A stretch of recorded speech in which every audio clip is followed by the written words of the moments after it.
చిన్నప్పటి నుంచి కూడా ఒకే ఆశ, సేవ చేయాలని. సాధారణంగా అందరూ ఏంటంటే కోరికలు కలిగి ఉంటారు. కానీ నాకున్న లైఫ్ గోల్ ఏంటో తెలుసా? సేవ చేయాలి.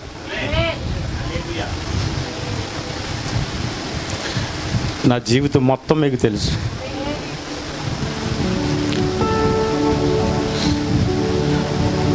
ఎత్తులు ఉన్నాయి, పల్లాలు ఉన్నాయి, లోయలు ఉన్నాయి.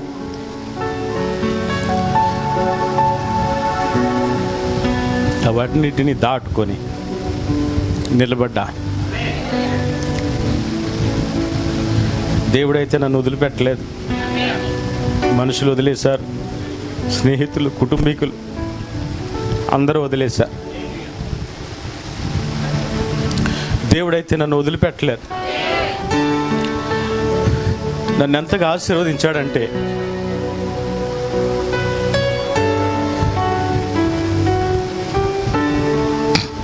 దేవునికే నా కృతజ్ఞత. రాత్రి వాక్యం నా కొరకే వచ్చింది. ఇప్పుడు ముసలోడిని అయిపోయిన తర్వాత ఏం చేయగలుగుతాం? దేవునికి వయసు ఉండగానే ఆయన కొరకు నిలబడాలి, ఆయన సేవ చేయాలి. చాలామంది రిటైర్ అయ్యాక దేవుని సేవకు వస్తానంటారు, కానీ రారు. రాత్రి వాక్యం విన్నారు కదా మీరు. కూతురు పెళ్లి చేయాలంటారు, పెళ్లి తర్వాత పురుడు పోయాలంటారు. రకరకాల సాకులతో కాలాన్ని గడుపుతారు. కానీ నేను కూడా అంతే. ఇజ్రాయెల్లో ఎవరికి ఏమో కొంతమందికి ఉంటే ఉండొచ్చేమో, కానీ దేవుడు నాకు ఇచ్చిన ఆధిక్యత ఏంటో తెలుసా? 2,47,000 రూపాయలు నా జీతం.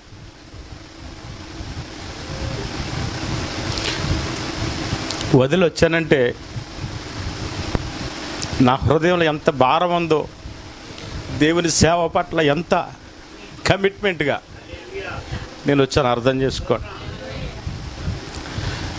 నాకు బిల్డింగ్ లేదని నేను బాధపడలేదు, జనాలు లేరని బాధపడలేదు. అవన్నీ అనవసరం. ఏ గోల్తో వచ్చామో ఆ గోల్తో నిలబడితే ప్రభువు అన్నీ ఇస్తాడు. మీరు అనుకోవచ్చు, నాకు అన్నీ ఉన్నాయి, ఏమీ లేవు. కరెంటు పోతే మనకు జనరేటర్ లేదు, మనకి సంఘం లేదు, చర్చి లేదు, మందిరం లేదు. అయినప్పటికీ ఇతరులకు మనం ఎందుకు సహాయం చేస్తున్నాం అంటే, దేవుడు ఖచ్చితంగా మనకి సహాయం చేస్తాడు. నీ యొక్క విత్తనాలను నీళ్ళ మీద చల్లమన్నాడు. అవి ఒక రోజున నీకు ఫలితాన్ని ఇస్తాయి. నేను అదే నమ్మాను. నేను ప్రేమించే దైవజనులు కూడా అదే చెప్తారు. తీసుకోవటంలో లేదండి తృప్తి, ఇచ్చుటలోనే ఉంది. ఇస్తున్నానంటే ఉండేస్తున్నానని మీరు అనుకుంటున్నారేమో, కాదు. అది తెలియాలి, అది దొరకాలి. ఆ రుచి దొరికితే ఎంతో బాగుంటుంది. కనుక ప్రియులారా, మీరందరూ కూడా ఇచ్చేవారిగా ఉండండి. నేను ఏం చేసినా మీరు నాతో ఉన్నారని ధైర్యమే. మీరే కాదు, విదేశాల్లో ఉన్నారు చాలామంది నా వెనకాల, చాలామంది హస్తాలు నా వెనకాల నిలబెట్టి ఉంచారు. కాబట్టి నేను ఈ సేవ చేయగలుగుతున్నాను. ప్రతి ఒక్కరికి నిండు హృదయంతో వందనాలు చెల్లిస్తూ ఉన్నాను. సంఘములు ఏమైనా గలిబిలులు వచ్చినా, సమస్యలు వచ్చినా అందరూ ఒక్క తాటి మీద ఉండాలి. నన్ను పిలవలేదు, నాకు ఇవ్వలేదనే ఆ భావాలు మీకు ఉండకూడదు. ఎందుకంటే మనం డినామినేషన్లో వాళ్ళకి కొట్టుకోవడం కాదు. ఎవరు ముందుకు వెళ్తున్నారో వాళ్ళని వెళ్ళనివ్వాలి. మనం ఏం చేయాలో అది చేయాలి, అంతే. కనుక మిమ్మల్ని నేను బ్రతిమాలుకునేది ఏంటంటే, సంఘపరంగా ఐక్యత కలిగి ఉండాలి, సహనం కలిగి ఉండాలి, ప్రేమను చూపించాలి. ఇతరులకు మనం దేవుని ప్రేమ చూపించినప్పుడే వాళ్ళు మనలను అర్థం చేసుకుని దేవుని సన్నిధికి రాగలుగుతారు. ఇతరులకు మనం అడ్డుబండలుగా ఉండకూడదు. హల్లెలూయా, దేవునికి స్తోత్రం కలుగును గాక. మరి సేవ కంటే రావడం చాలా ఈజీ. వచ్చిన తర్వాత ఎన్ని కష్టాలు అనుభవించారో మీరు అందరికీ తెలుసు. నాతో పాటు మీరు ఉన్నారు. మానసికమైన కష్టాలైతే ఏదో ముడుచుకుని మూలన కూర్చుంటాం. 2 కాళ్ళు విరగ్గొట్టి మూలన కూర్చోబెట్టాడు సాతాను. అయినప్పటికీ మొక్కబోని ధైర్యంతో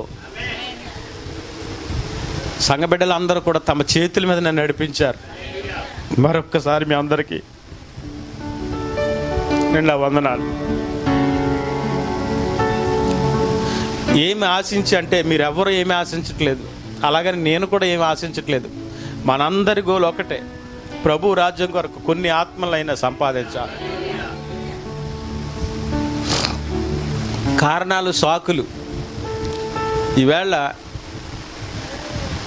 సమాజంలో సంఘాలు ఆ విధంగా ఉన్నాయి. అందుకనే పంపబడిన ఎడల ప్రకటించే వారిని ఏం చేయాలంట? పంపాలంట. మనం చెయ్యం, ఎదుటి వారిని చేయనివ్వం. అలాంటి సమాజంలో మనం ఉన్న అవన్నిటినీ కూడా అధిగమించి దాటి పైకి ఉండాలి. మనం దేవుని సేవ కొరకు ప్రయాసపడాలి. దేవునికి స్తోత్రం. కనుక అంతటి ప్రమాదం నుండి దేవుడు కాచి కాపాడాడు. కరెక్ట్గా సంవత్సరం అయింది. ఈ నెలకి 25వ తారీఖున జరిగింది. మరలా ఇప్పుడు కాల్లో ఉన్న రాడ్డు తీయించాలా? మీరందరూ ప్రార్థించండి. ఈ సన్న సాక్ష్యం దేవుడు దీవించును గాక. సమయాన్ని